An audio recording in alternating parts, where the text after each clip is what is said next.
What drives a man from leading an anti-Islamic political movement to fully embracing the very religion he once opposed? This is the story of Arnaud van Doorn, a former member of an anti-Islam party who found peace and answers in Islam. How did a journey filled with doubt, misconceptions, and personal sacrifice lead to a life-changing transformation? Arnaud van Doorn, now 56 years old, was born and raised in The Hague, Netherlands.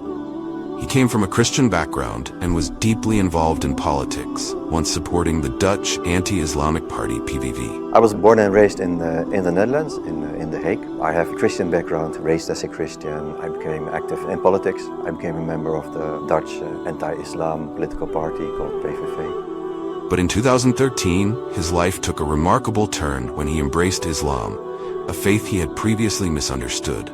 Today, almost 10 years after his conversion, Arno shares his story from Istanbul, where he is part of a project documenting the experiences of converts from around the world. I'm here in Istanbul by invitation of Hague Media. They are doing a project. They are interviewing 100 converts from over 40 countries, and I'm one of them. So it's a great honor for me to be here and to be able to do this interview in this.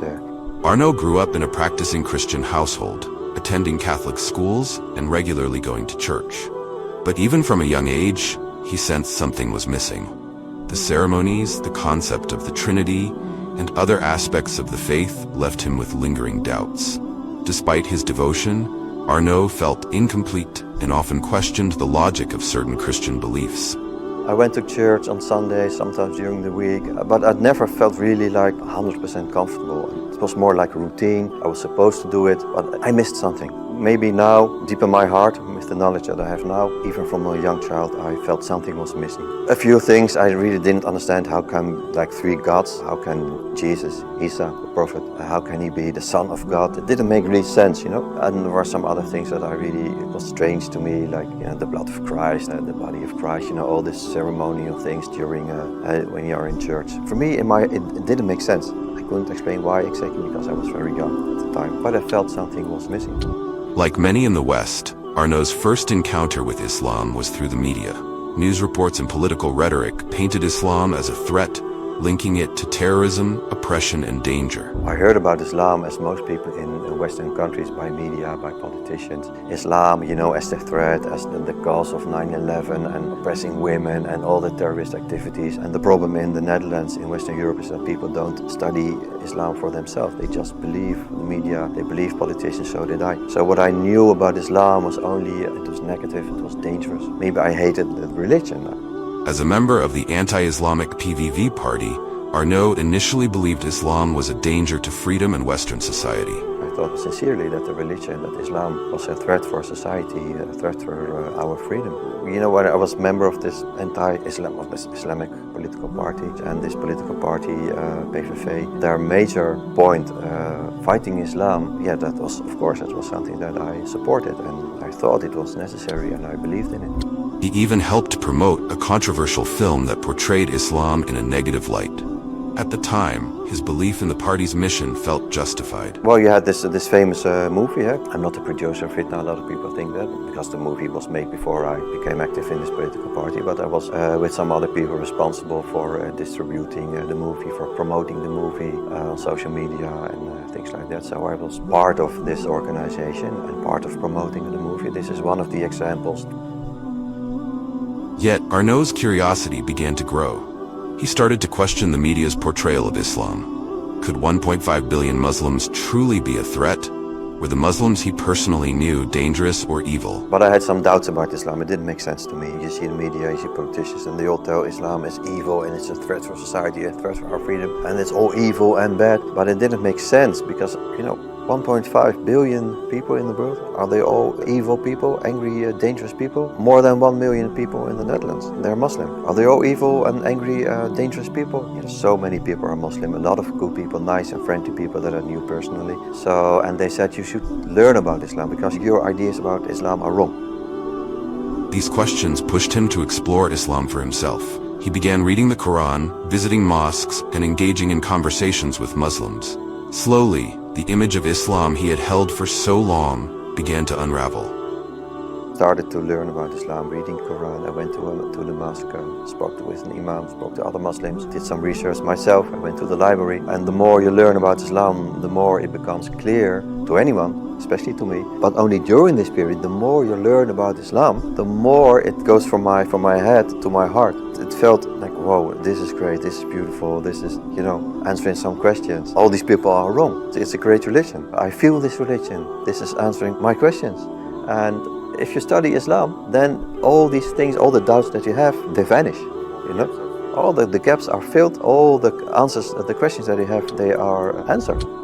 As Arno deepened his research, the doubts he once had started to disappear.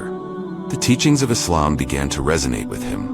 What once seemed confusing became clear. His journey was not a quick one, spanning almost a year, but over time, his heart softened towards the faith. The more he learned, the more he felt at peace. There's a book in the Netherlands, it is called Muhammad, and it's about his life. That was very motivating for me also, For me it was research, it was studying about Islam, and it was a very slow process from being very cynical, like, okay, we'll study about Islam, but they're all liars and it's not true, they are brainwashing me, the talks in the mosque, yes, they were very nice, but in my opinion, they were not honest. So, but the more you learn, the more you really do research for Islam with an open mind. That's very important, open heart, open mind, then you cannot deny the truth. So finally, after a long journey almost from a non-Muslim to a Muslim, it took me about a year to convert, but finally it was clear for me that Islam it's a great religion. In 2013, Arno made the life-changing decision to embrace Islam. In a quiet moment inside a mosque, guided by a mentor, he recited the Shahada, the Islamic declaration of faith. I said the Shahada in 2013, alhamdulillah. When I embraced Islam, I was 45 years old. I took the Shahada in the mosque. I was there a few times before. I had some questions about Islam, so they said you can go to the mosque and you can ask all your questions. I said, no, I'm not going to a mosque because they probably hate me. I'm not welcome there, but I was welcome. They invited me, you can come in. They were very friendly, you got tea and everything. I spent hours there talking with people. And that was one of the things that was confusing for me, because these people were supposed to hate me. How come they are friendly? How come they are so open-minded? How come they can answer all the questions that I have? That was one of the things, towards me embracing Islam. I had to do it a bit secretly, because if people knew that I was doing it, I could lose my job, I could lose my position. But I was very reluctant at the moment. And I said the Shahada in the mosque, but not in front of an audience. It was in a small office, me and not even the imam, but one of the volunteers in the mosque that was basically guiding me as my mentor in this whole process. We said the Shahada, nobody else was there. So from the point that I started to learn about Islam until basically saying my Shahada, it was not like a few days, a few weeks, it took me about a year. For him, this moment felt like a rebirth, as if a heavy weight had been lifted off his shoulders. When I did it, it felt like a lot of weight was lost. I really felt happy. I felt, it's hard to describe. People that have done it, probably they know what I mean. It's like being reborn. Converting to Islam wasn't easy. Arno faced significant challenges. He lost friends, colleagues, and even his job. His once comfortable life became a humble one, but he found peace and fulfillment in his new faith. Despite the sacrifices, Arno stands firm in his belief that Islam answered all the questions he once had, providing him with a sense of clarity and purpose. Most of them, even my own brothers and sisters, there is a distance. It's not like they rejected me, but it's not like before. Islam is a subject that we don't talk about. It's very sensitive. I feel the distance. I lost a lot of friends. Of course, I lost my job. When I became a Muslim, I was a politician, but I was not working for this political party, for the PVV anymore, because during this whole period, it was already clear that it's not my place. But also for them, it was a shock. Well, if you become Muslim in this political organization, this political party, well, you just don't exist anymore. Well, after this became public that I became Muslim, I lost my job and I lost a lot of friends. I lost some family members, a lot of colleagues, of course. So I had to move, sell my house, go to a smaller house. I had to sell my car. So my life was a little bit less luxurious. For me, it was not a sacrifice. So, before that, I had a lot of money, I had a lot of vacations, expensive watches and a beautiful car and everything. Was everything nice and good, but it's only stuff. I felt an emptiness in my heart. But after embracing Islam, okay, I had less money, but I was happier than ever before. So it proves this stuff, this materialism, money and expensive cars, that is not filling the gaps in your heart. Arnaud's story is a powerful reminder that curiosity and open-mindedness can lead to profound transformations.